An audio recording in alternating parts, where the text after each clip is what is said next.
What is up, everybody? Mr. Curtis here. Welcome to Unit 6.5.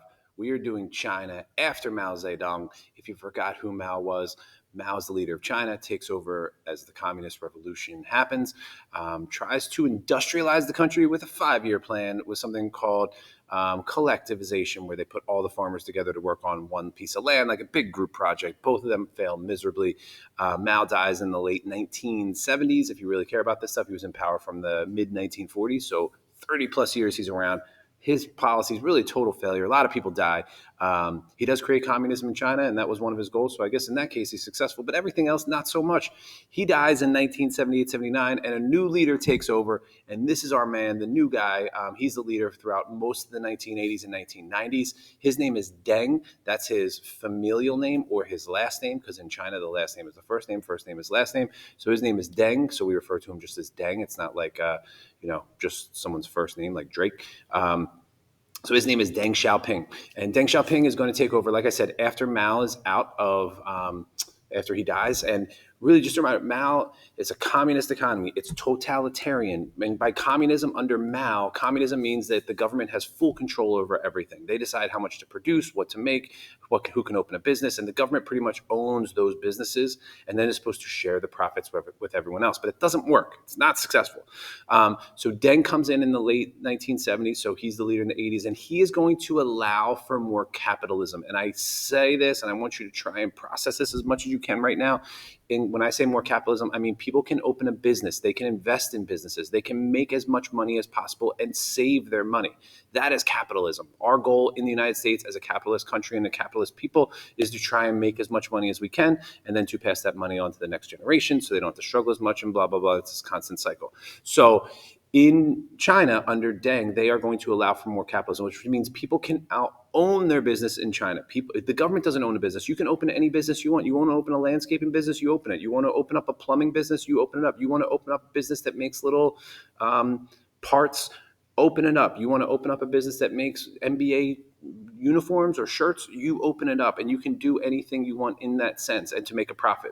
They're also going to allow foreign companies to move in. And by foreign, I mean now American businesses are going to start moving there. McDonald's is going to open up. You're going to have clothing companies that are going to open up there. So it is going to be, instead of this kind of closed off economic system, now you open it up to more investments.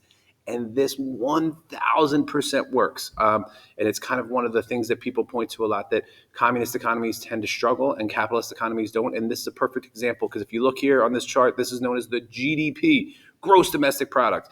It is everything that the country makes kind of added together.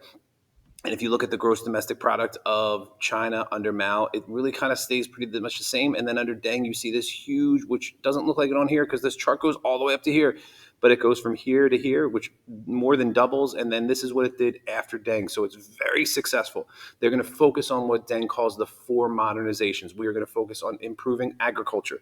So instead of having all these farmers together on one big farm using these old outdated tools, we are going to update our agricultural system. We're going to use, more modern technologies, more fertilizers, things like that to produce more food. More food means more people. We're also going to focus on defense, meaning we're going to focus on our military. We're going to focus on improving science, new inventions, new advancements, which we're going to see all the way through. They are at the forefront today of a lot of the AI technologies, and also industry. We're going to focus on more coal and iron and metal and all those things that are going to help industrialize the country. So this is hugely successful. So Deng, economic freedoms. You can do what you want economically in China today. If you open up a business in the United States and you want them to have, you want them to make the clothing that you open up the business for in China, you are allowed to do that in China, even though you're from the United States. However, in China today, they severely restrict freedoms. They are going to allow these economic freedoms, but there are no political freedom. There's limited political freedoms, not that there's no. In 1989, as Deng, so I'm going to come back here, as this guy is in power and he's allowing all these foreign businesses to come in and all these people from other countries to come in to start businesses, and people in China are starting businesses. The younger generation who are in college are like, why do we not have these political freedoms? And in 1989, they had this huge protest in a major area in China, in Beijing, called Tiananmen Square. And it's this peaceful student protest where they're just asking for more freedoms. They want freedom of speech and all these Enlightenment ideas that we go way back to the start of the school year on. is what these people are asking for. And the government comes in with tanks and military personnel and starts firing on these innocent protesters. It is kind of this symbol of, we're going to allow, from the Chinese government, we're going to allow you to have your own businesses and to make money, but we're not going to allow these political freedoms. There's just no way. It's not happening. And the symbolism of firing on innocent people, you can see this guy down here, and we'll talk more about him in class. His name is Tank Man. He's standing in front of the tanks that these tanks are trying to roll into this area here, and he's trying to stop it. So that's part of the restrictive freedom. Another thing that Deng does that maybe you've heard of, maybe you haven't, but it's kind of part of the problems they run into, is called the one-child policy. And in China, under when Deng takes over, and as economically things are going well, the population of China increases very rapidly because you're producing more food and people have money and people are happier, and happy, not hungry people with money are going to have more kids. And that's just kind of nature. So he puts this policy called the one child policy. And the goal is that any couple, you are only supposed to have one child. And if you have a second child, you don't kill that child. That's just a genocide and a horrible human rights violation. You get fined by the government, so you have to pay more taxes. So people are encouraged to have less children. In the United States today, if you have more children, the more children you have, the less taxes you pay. But here we're saying the more taxes you're going to pay if you have more than one child. So this fine that families are going to pay is going to lead to a decrease or an attempt to slow down the population in China. It was successful. So you can see this is the total number of births per 1,000 people, just a way to kind of show how the population is going up or down. So you can see it kind of spikes here in like the late 80s, and under the one child policy, it totally decreases. And by 2016, China looks at this. In 2016, it's like, holy, and Deng's dead at this point. No offense, rest in peace, Deng. But in 2016, the government says, oh my gosh, we're in trouble. We are not maintaining a population. People are having less and less. This policy was too successful. It was too good.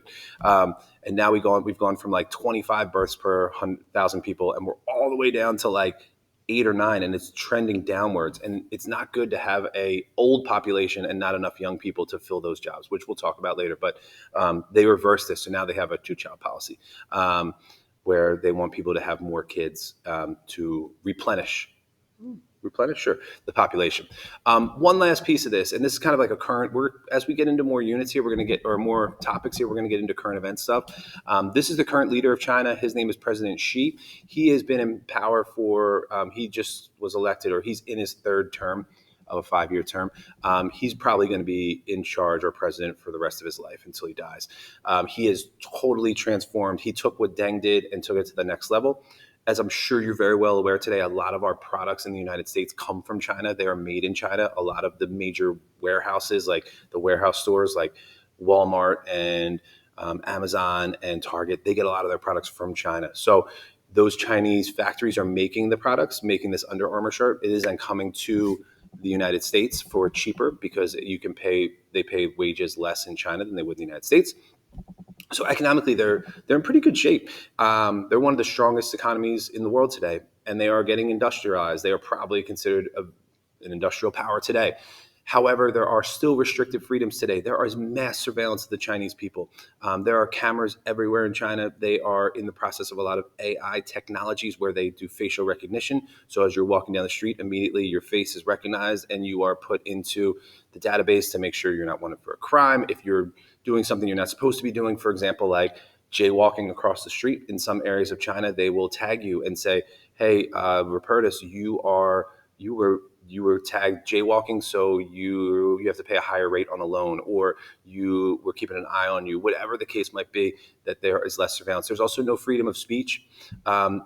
You can speak freely, but you can also be arrested if you say something against the government. Internet searches are very restricted in China today. You can't search Tiananmen Square. You can't search Enlightenment. You can't search on a Google search. You can't search freedom of religion. It just doesn't exist. TikTok in China. So I'm sure everyone's aware TikTok is a Chinese-based company. And they do not allow, for example, if you're under the age of 18 and you go on TikTok, the only searches that pop up for you and the only videos that pop up are educational videos. So there's like little things like that are very different. It is not North Korea, though. It is not an isolated community. You can go and travel China freely. It's not a big deal, but you just can't, while you're on their servers, you can't search up TikTok or Instagram or Facebook as we know it here. but it is one of the fastest growing economies and militaries in the world. It's the biggest competition in the United States. So this is one of those things that we'll get back to again and talk a little bit on class. But that's the Deng Xiaoping. That's the President Xi. That's what I got. You got any questions? Write it down. You let me know. I'm out.